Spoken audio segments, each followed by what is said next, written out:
Good morning, everybody. Happy Sunday. Happy It is Sunday. another episode of What Has Changed Your Life. Today's guest, she is a absolute inspiration to everyone, and I'm so glad you guys are going to be here to join us this morning.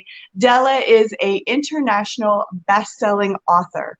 She is the host of Dela's Voice. She's also the host of Magnetic Entrepreneur. She is a wife, a mother, a Weight Watchers coach. She is also a fitness instructor. She teaches kickboxing. And I don't think I've forgotten anything. Dela, have I forgotten anything? You're What's good. up, Dela?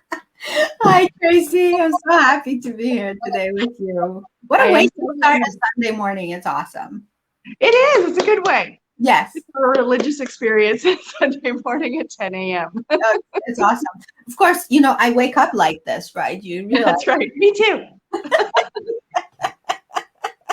No, it's all good. So Dela, tell me. Yes. I know I've read a little bit of your book. And it's called Joyness. Yes. And it talks a lot about your experience in life, which is, there it is. If anybody wants to get it, it's on Amazon. Yes. And it talks a lot about mental health, which is the theme for this week because of the fact that we had just the other day Bell Let's Talk, which is all about mental health and raising awareness for mental health. So I would first, Dela, like to ask you, how did you realize that, like, create this book, this baby of yours? How did that come to fruition? So I had wanted to write a book for a long time. I think it was top on my bucket list. And so I just always thought it'd be really cool to write a book, right? To be an author. It was really cool to me. But like everybody else, I think I started it in so many different ways, and then I gave up, and then I started again, and then I gave up. And then finally I realized that the reason why I wasn't writing this book was because I didn't think anyone would want to read it. Mm-hmm. I think a lot of us go through all those emotions. Like, who's going to want to read my story? I'm nobody, right? Mm-hmm. And then I thought, you know what? I am going to write this book because nobody is me, and nobody's going to be able to tell it the way I do because Right. nobody has my story, right? I'm unique. Right. So, anyways, I did. I wrote the book, and I was going to talk about my own life, a little bit about my past, where I came from. And I think that's really, really important because where we come from, how we grow up is the reason of who we are today. And Yes. so I talked about my past, but also talked about a lot of different aspects of my life where I was going through my own hard times and depression and anxiety and those moments of validation seeking and the insecurities, the wrong self-image perceptions, and all the stuff, all the gunk in my life. And how then I realized that I was not living my best life because of all these um, thoughts and all these roadblocks that I had created for myself, and how I seeked help, and how I started acting on what I learned, and how I started slowly changing myself, and then becoming who I am today, which is a much happier person. Yeah, you grew up in a home that had a lot of alcoholism in it. Well, my dad was alcoholic. Alcoholic. My dad was the coolest person you could ever meet. He was a teacher, and he had lots of friends. Like, he was so popular with his friends, and he was like the best teacher to his students. He was a high school teacher, so he had a lot of camaraderie with his students, and they all loved him. And he was a deep man. He had revolutionary thoughts, and he was, he had these thoughts that were totally outside the box. But I think he chose drinking because of his own, I guess, reasons. I don't know. I never knew because I was so young. Yeah. But yeah, so I always remember him drinking, like, when I don't remember him ever not drinking. So yeah, he drank. Um, I would say my dad was a solid drinker in the summer months and Hmm. a part-time drinker during school. Yeah. But yeah, my dad was the loving alcoholic of my life. And that must have been a little bit difficult. Did you find having your dad drink that much difficult in your life? Because I know I've had alcoholics in my family, and they were anything, I had the completely opposite experience. They were anything but loving. They were, cantankerous and called you names. And, my uncles were, my mom's brothers were very much alcoholics and drug addicts. And they were not nice people when they were drinking. So you had an opposite experience with your dad. He was a nicer person. Well, he was kind. I think he just, when he drank, he isolated himself a lot. But so when he drank, he was a little bit more friendly. He I think it was easier for him to connect to the rest of us when he was drinking. Um, but it was hard. Of course, it was hard because I remember, there's you always have this shame and this, Mm. keep it a secret. Let's not let Yes. everybody know. So Let's not talk about the elephant in the room. so Yeah. you don't. So you grow up, and Tracy, I learned all of this when in the past 4 years, because I started realizing what I lived at in my house, that was an alcoholic home, had side effects. And those side effects stuck with me, and I Yep. took them into my adulthood life. Right. Those, keeping secrets, the shame, and the fear, the anxiety, the insecurity, the uncertainty. Yeah. Um, uh, you know, because you never know. Like, with an alcoholic, you don't know what the mood is going to be in the house, right? You don't know.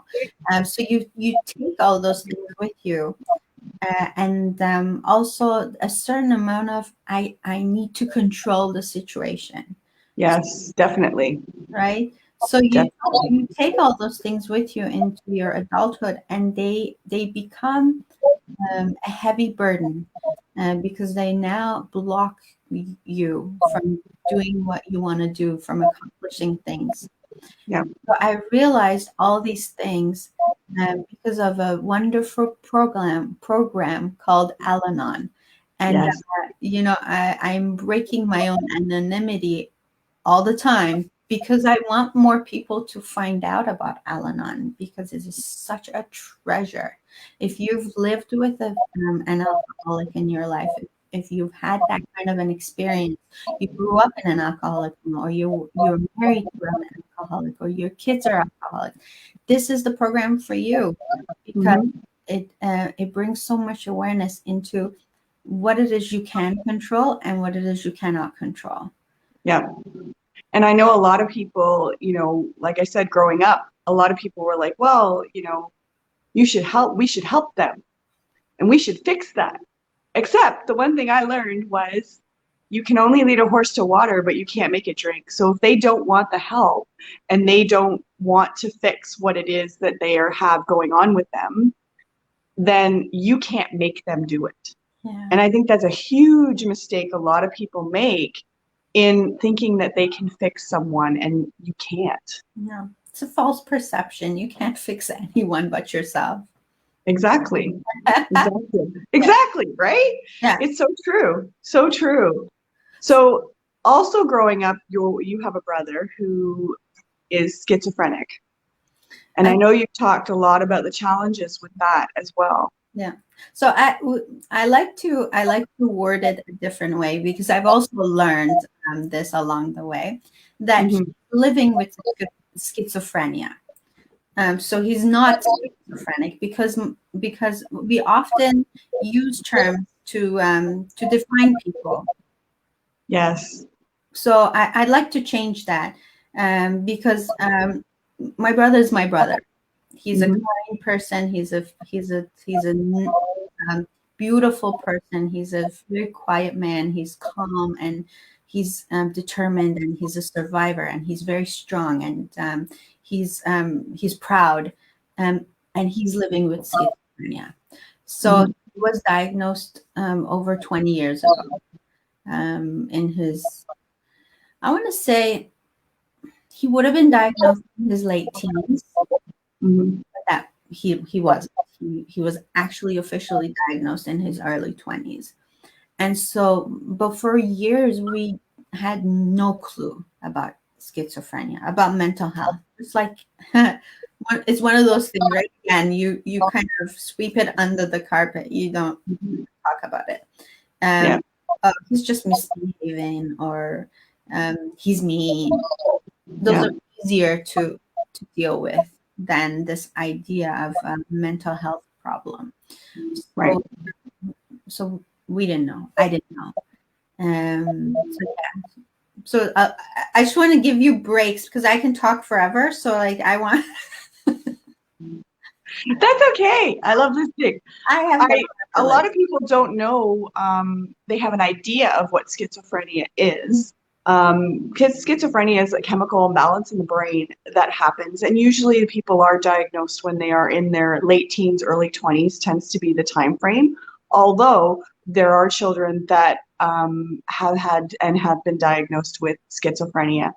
And usually people are on medication, different types of medication that helps them balance that imbalance so that they are able to live functioning lives. Although there are some that have tremendous amount of psychoses, and they unfortunately have to be part of an institution. So it sounds like your brother his chemical imbalance is well balanced and he's able to live a functioning, happy life. Uh, yeah. So wasn't that a miracle? So Yeah. my brother, he had been on his own for a very long time, and what I didn't know, and I found out, was that he had been in and out of hospitals a lot of times. And Mhm. Tracy, I cannot imagine what he lived, to be honest with you, um, because it's really, really painful to think about. But I think everything happens for a reason. So when he came back into my life after being gone for a very long time, that was Mhm. the first time I actually got to see the way he suffered, what he Mhm. was going through, Yeah. and oh my gosh, it's horrible. Yeah. And you know what? We all suffer together. Yes, the person with mental health is suffering through what they're suffering, but the Mhm. people around them, the caregivers, the Yeah. loved ones, you know, we see that and we suffer along. We don't know what's happening. We don't understand it.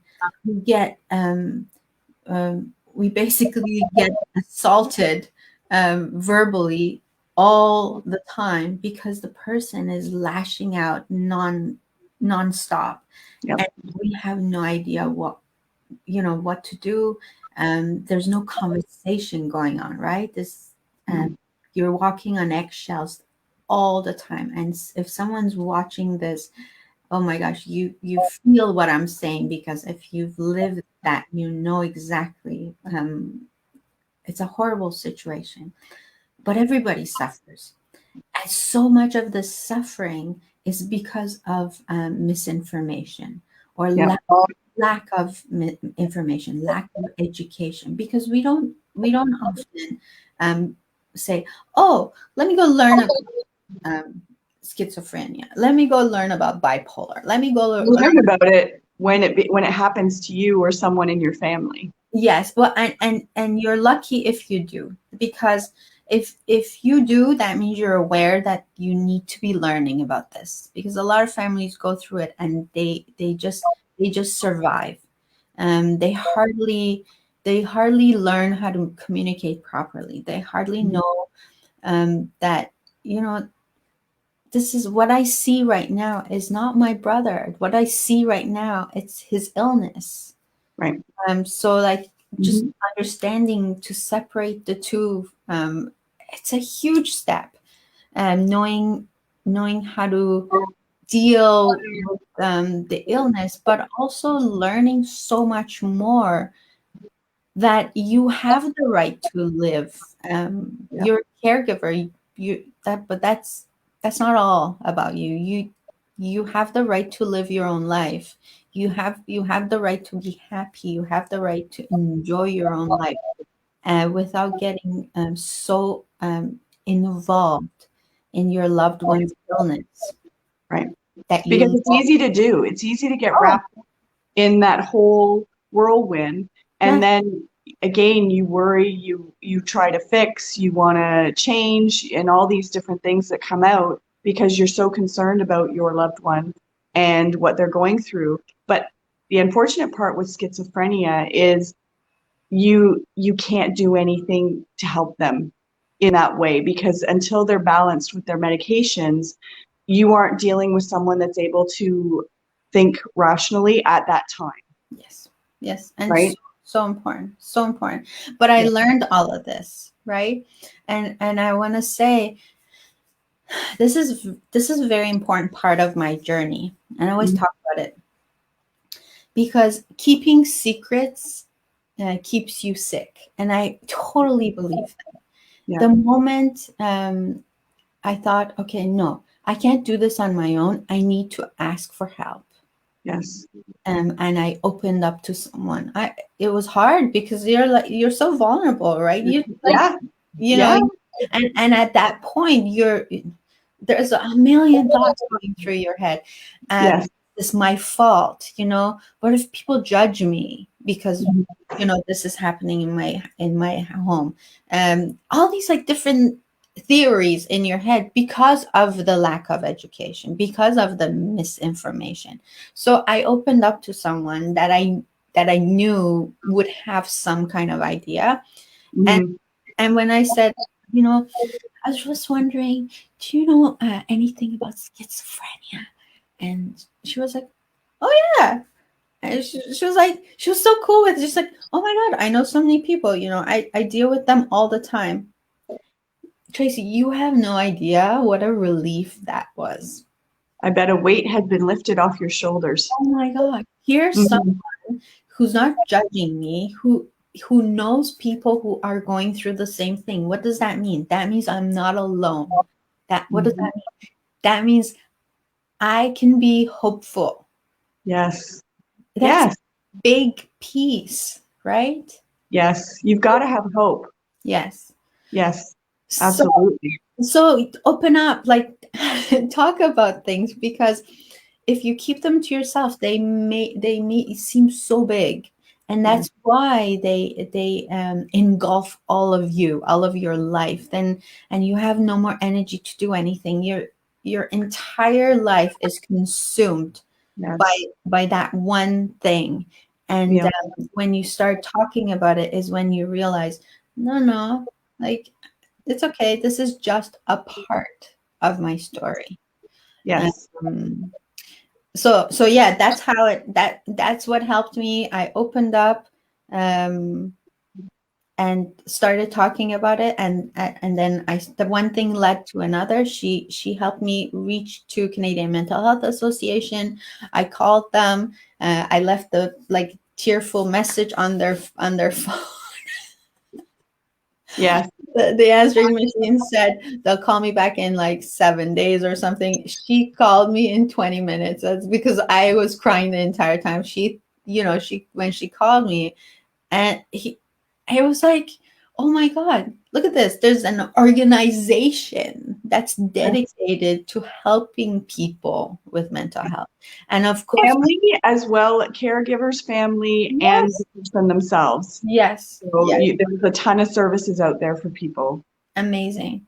And of Yes. course, like you said, You can't fix anyone. So my brother was going through his psychosis then, and I couldn't, like, for the life of me, like, oh my gosh, I tried so hard, like, get him to meet people, like all these like different therapists, like he wouldn't. And so the only thing I could do was educate myself. So I took this course through CMHA, and I highly recommend this course. It's called a Family Caregiver Education Program, and Mhm. it's a 10-week program. It's once a week, and through the course of the 10 weeks, and right now they're doing it on Zoom, every week there's information on different things. So they have all these professionals who come and speak to you, to the group, about different aspects of mental health and communication and resources and medication and everything. Just, and then once you're done the 10-week, it's like you graduate from your own oblivion. Yeah. I love that. I love that Yeah. because knowledge is power, right? And the more we educate ourselves, then we know. And again, it's a bit about control over the situation for ourselves because you feel so lost and so out there and you have no idea what's happening and why is my brother acting so Yeah. erratic and all this stuff and then it's like, oh, okay, I get it now. I get what I need to do. This is where I fit in all of this Yes. as a caregiver. And you're sitting around and you're listening to all the parents say, oh, but my loved one, he's acting up, he's screaming, he's doing this, and he's not sleeping till like 4 a.m. and then he sleeps all day. And you're like, oh my God, I'm not alone. Like, everybody talks about the same thing, or like, Yeah, it's amazing, Tracy. There's so much power in knowing that you're not alone, absolutely. and Absolutely. the confidence that comes from um, hearing information and then slowly grasping it, and then believing in yourself and allowing yourself to breathe and finding tools and resources that can help you. Those are all the missing pieces, I think, to me, in a caregiver's journey, Yes. and that leads them to suffer from depression, anxiety, isolation, Yeah. um, and nobody needs to go through that. No, no, not at all, which is why these programs are so, so important. So if you have a loved one that you're caring for, then definitely reach out. CAMH is a fantastic institution that has a ton of resources for people. So it's, I, I anywhere from, I want sorry? I want to clarify, because a lot of people confuse CAMH with CMH. Yes, that So is true. CMHA is Canadian Mental Health Association, and they are a big organization, but they have offices all through Canada. And actually, if you just look up CMHA, you'll find the office nearest to you. But CAMH is Center for Mental Health, which is downtown. It's like a hospital. Yeah. Yeah, and they have great services there as well. Yes, they do. Why, from addiction to alcoholism to schizophrenia to anything you can think of as well. So there's always resources available to people. I'll make sure I put it in the comments at the end of the show where you can reach out and get those resources. So tell me, Della, what happened 4 years ago that changed your life that you are now on this incredible journey to get to where you are today? Okay, so I was anytime I talk to someone, everybody can pinpoint almost like to the time of the day, a time when they had their awakening. Mm-hmm. um so Brene Brown calls it spiritual awakening, breakthrough, turning point, or whatever you want to call it. It's the moment where you realize that the life you have been living is no longer good enough for you. that you want to change. You want some, that point in time when you admit to yourself that there's more. You want more. And so I had that happen to me. So 4 years ago, I went to one of those tropical destinations, and I came back really sick, really, really sick. So I was bedridden for 3 weeks, and I couldn't keep anything down. I made so many trips to the hospital. They couldn't figure out what it was. They did tests, X-rays, scans. They just couldn't figure it out. And I was wasting away. Like, I literally thought I was gonna die. I was so I was so afraid that I was going to die. And then one day I was like, is this like gonna be it? Am I just gonna die like this? Yeah. So I walked to the bathroom mirror, and I just got this urge to look up towards the sky or the ceiling of my bathroom. and and then all of a sudden these tears came down. And then I looked back at my face, at my sunken eyes, and then it hit me. It was like, hit me. Someone had slapped me. And then I was like, from this moment forward, I am not wasting another moment of my life. Yeah. And that was it. So I made that decision. And then it was like, things started happening, Tracy. Just people came into my life, and one thing led to another. The first thing I did, I hired a coach. Because I needed to overcome a lot of my own roadblocks and limiting beliefs. Yeah. I So more of a life coach? Yes, a life coach. Now I'm talking about them right now. I didn't know what limiting beliefs were back then. Yeah. So I happened to be sitting at a girlfriend's house with a couple of girlfriends, and we're just talking, and all of a sudden I started sharing with them, I'm not happy with where I am in my life. I want so much more. I'm not passionate about what I do. I want to I want to accomplish more. And I want to write a book, and I want to be a star. And so my girlfriend who was there, she's like, Dela, sounds like you're really, really frustrated. I was in your shoes just a few months ago, and I was introduced to this life coach. I was like, what the heck is a life coach? Is that like a psychologist or something? She's Yeah. like, life coach is someone who just helps you, like a coach, who helps you. And I thought, okay, I can do that.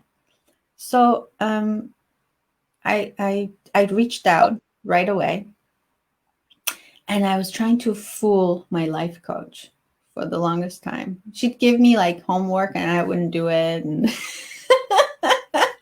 it was like, all the old habits, right? It takes a lot of time for us to shed those old habits. And so what were you? This is an interesting question. So you were trying to fool her. yeah, why? I just thought I could, get away with it without doing the work. Like I thought, I don't need to. We do that a lot, Tracy. It's funny how we can do that to ourselves. Self-sabotage. Yeah, exactly. That's exactly what it is, right? Yeah. I wasn't comfortable getting out of my comfort zone, basically. So I'd make up excuses. I didn't have time. And then one day she's like, Dela, what is it you do that you don't have time? And that was like a big question to me. What is it I do that I don't have time?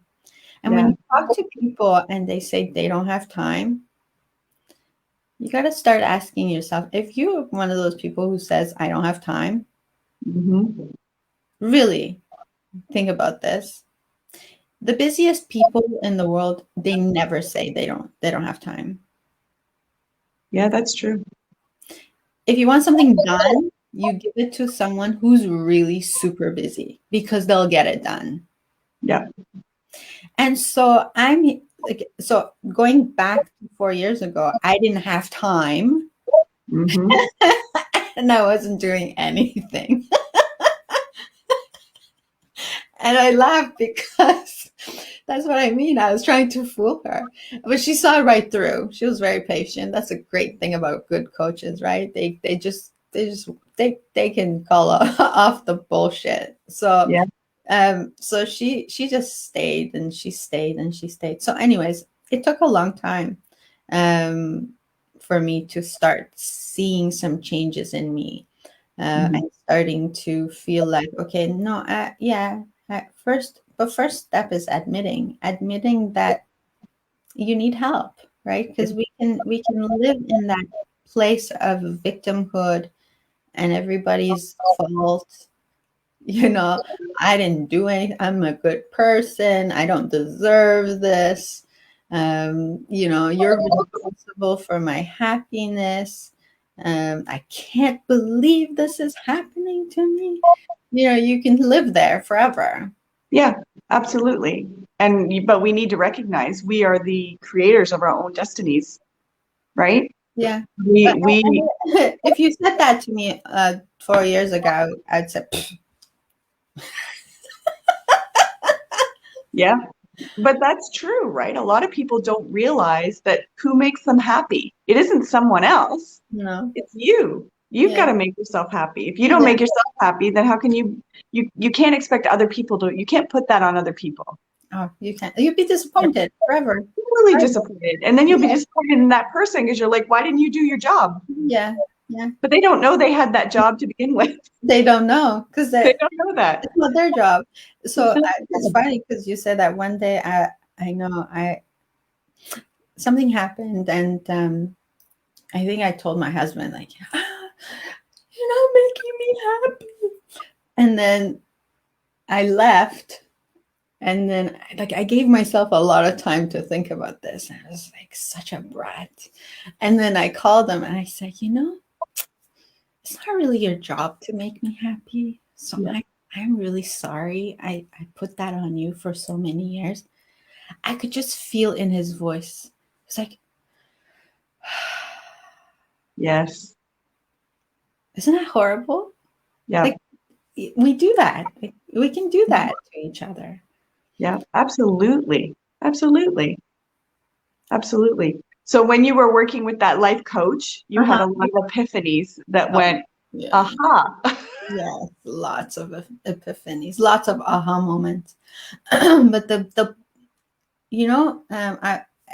I think everything happens for a reason. What I didn't know I was doing then was getting me ready for what was coming, which was Mhm. this huge psychosis that my brother was gonna go through, and I was going to witness that. Because back when I started working with the coach, my brother had been absent. It was just like I was worrying from far. Mhm. He was the crutch I was using to justify why I was miserable. Right. Um, and then when I started working with Carlene, um, about 6 months into our coaching, is when my brother came back. And sorry, I really feel like I had those months to prepare me For what was coming for what was coming. And so when that came, I was better equipped to um, handle. to handle it. But not totally. I mean, we're always learning. I have like 3 coaches right now. You know what I mean? We're always needing coaches. We're always needing mentors. We're always needing people to push us, to show us that, this is where you want to go. This is how you get there. So Push get your there. potential, Yes. right? To see the Yeah. potential in you to go from A to B. Yes. Absolutely. Yes. I always say to people, if you look around the room and you're the smartest person in that room, Leave. you need to go to the next room. Yes.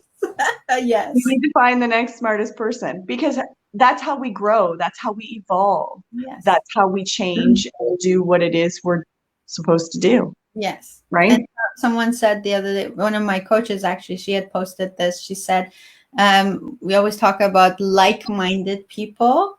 Look for the higher-minded people. Yes. Yes. Right? Yeah. Yeah, absolutely. So how did you get to Della's voice? How did Della's voice become your creation? How did Okay. that come into play? So, so during this time where I was working with Carlene, as I was going through all these like emotions and transformations and aha moments, I thought, you know what? I wonder if other people are feeling it too. I wonder if other people are thinking this too, or are dealing with this too, or I wonder if people would feel the same way. So I started making these vlogs. So I take my phone and I put it to my face. Because I was an amateur, so I recorded these videos, just me talking to the camera. This is, this is what I've discovered. This is how I feel. This is my general emotion around this, my thoughts, and this is what I'm doing to change it, and this is the result I'm getting. And I would like sit and edit these. Like, oh my God, it took me hours. This was so much work, right? Because I wanted them to be perfect.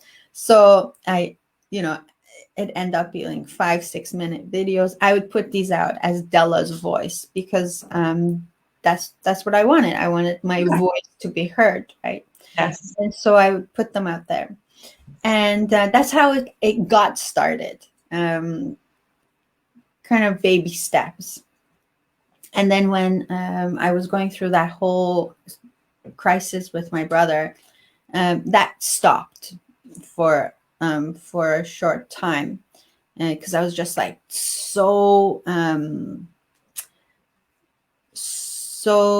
involved in what was going on with my brother, and so that I put that to the back burner, and I was I was trying to help my brother, and of course, I told you, trying to help him got me to get help for myself. That's when I realized, oh my gosh, I'm the one who needs help, like me first.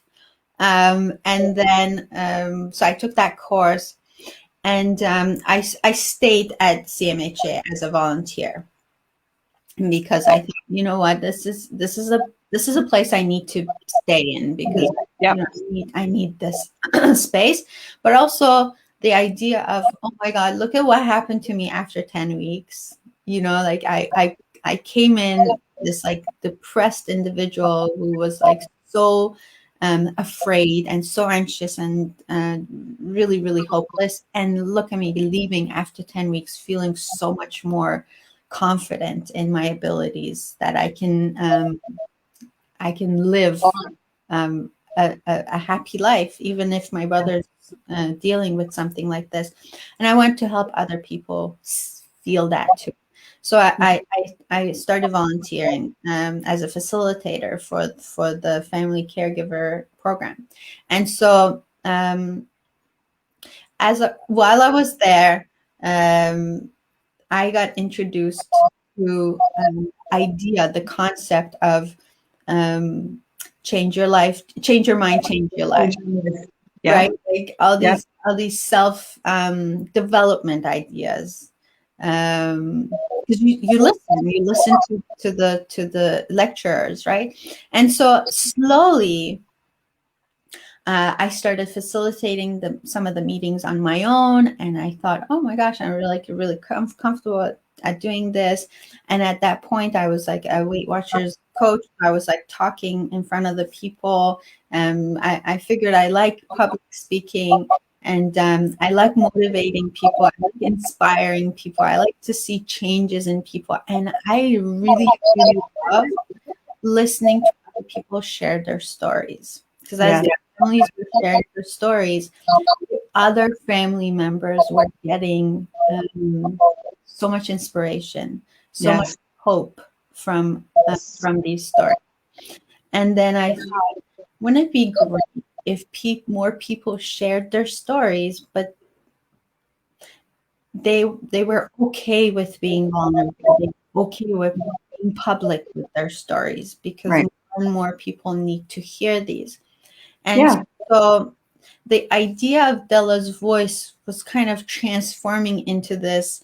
I like to be a star, and I like to be on camera, and I like this the inspiration. I like the motivation, and so um, the next year, it wasn't until like two years after. So Dela's voice first show ever was October 15, 2019, and it was like I was talking to a friend, and Yeah.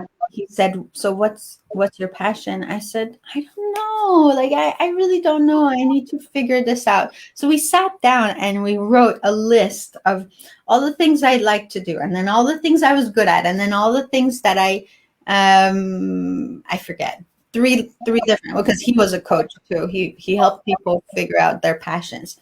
So then he came up with, "Why don't you start your own talk show?" I was like, oh, that's a brilliant idea.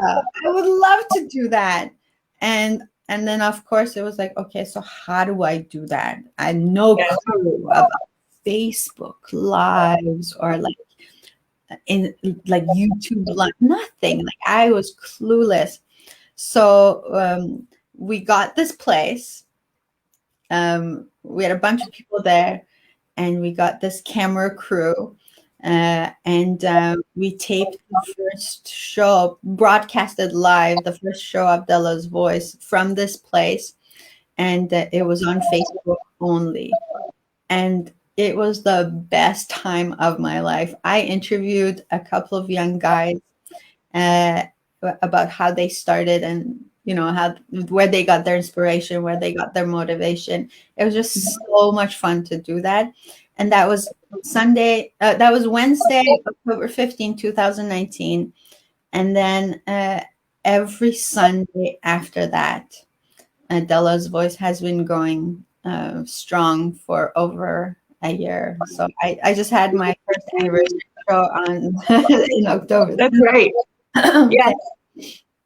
Thank That's awesome. And the thing about it is you're showing people that there's hope by getting all these different people from different walks of life talking about their experiences with life, because we can all learn something from someone else, Yes.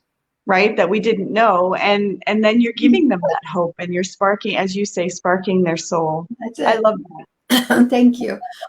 Excuse me. But you do that too. You do that too, Casey. This is what we do. Like this is how we can help one another, especially during a time like this where we need this more than ever. And Absolutely. there was a time when celebrities were, Hollywood celebrities were our heroes, and they're not anymore. No. And who cares? Who cares about big movie celebrities?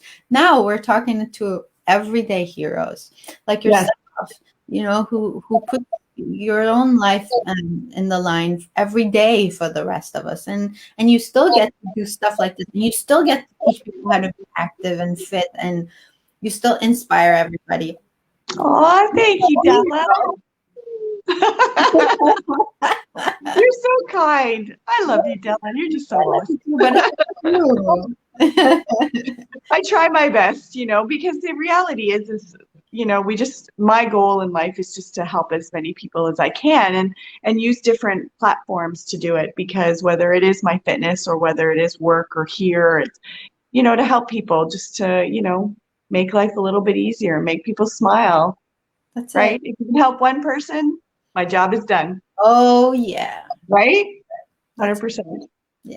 So I want to thank you, Dela. I know I kept you past our 30 minutes, but we were having such a nice conversation. I just kept going. I have the art of the gab. That's okay. So do I. Usually people go, still talking? I want to thank everybody that joined us today and who watched our show. I'm so happy you came with us and joined us on this Sunday morning. Dela, I want to thank you so much for joining me today. I appreciate you, my friend, and watch Dela's Voice. She also has Butterfly Effect on Wednesdays. At what time Wednesdays? Oh 7? no, let me just give you a rundown. Yeah, go So, down the rundown because okay. I'm going to mix it up. Dela's Voice is every Sunday at noon. Yes. And then we have the Butterfly Effect is only once a month on the third Thursday of the month. That's at 9 p.m. Okay. Then we have the Dela's Voice in Farsi, which is my newest show, Avoye Dela. That's every Thursday at noon. Okay. And that's in Iranian. And then the Magnetic Entrepreneur podcast is not a set date, but like it's often. And then the book reveal is you didn't know about that one. No, I didn't know about that one. The book reveal is my 5th show, which is actually 4 authors. So I interview 4 readers for the author who have read this book, and we discuss the book, and we get their input and their insight in the book. And the author is able to use this piece of material as a marketing tool for their book. Awesome. I love that show. Yes.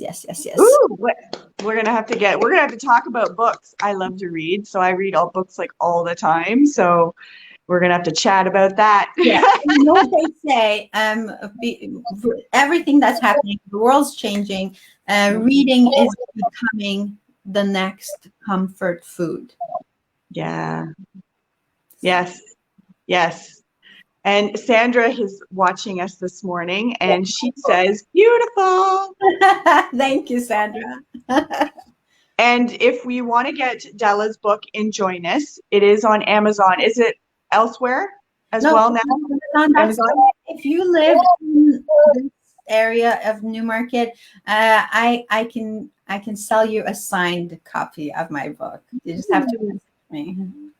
There you go. You can get a hold of Dela on Facebook and Instagram, and you have a YouTube channel. I do. And where else can they get a hold Dela's of you? Voice. So Dela with one L, Dela S Voice VOICE. You can find me on YouTube. Just type in Dela's Voice on Google and you'll find me. Fantastic. Thank you, Dela. As always, I appreciate you, my friend. Thank you again, everyone, for joining us, and we'll see you next time on What Has Changed Your Life. Bye. Bye.